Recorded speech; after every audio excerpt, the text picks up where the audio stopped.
इधर गत हमारा ज्वाइंट कुता बिलाल फेरोजा अच्छा मजीद तफसीलात ज़रूर। जी बिलाल।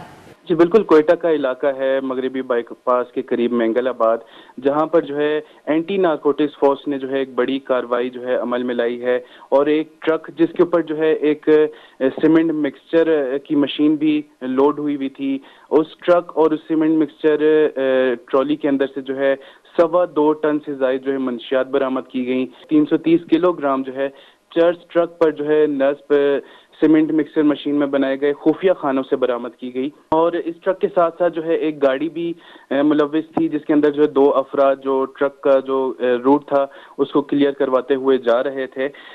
तफसीलात के मुताबिक जो है मजमूई तौर पर 4 अफराद को जो है इस कार्रवाई के दौरान गिरफ्तार किया गया है, जो कि जो है चमन से बरास्ता क्वेटा अंदरून सिंध जो है ये सारी मंशियात स्मगल करने की कोशिश कर रहे थे। जो तफसीलात के मुताबिक जो है जो मुल्जिमान गिरफ्तार किए गए हैं उनका ताल्लुक किला अब्दुल्ला, क्वेटा और चमन से था। जी जी बहुत बहुत शुक्रिया बिलाल फेरोज हमें तफसीलात से आगाह करने के लिए।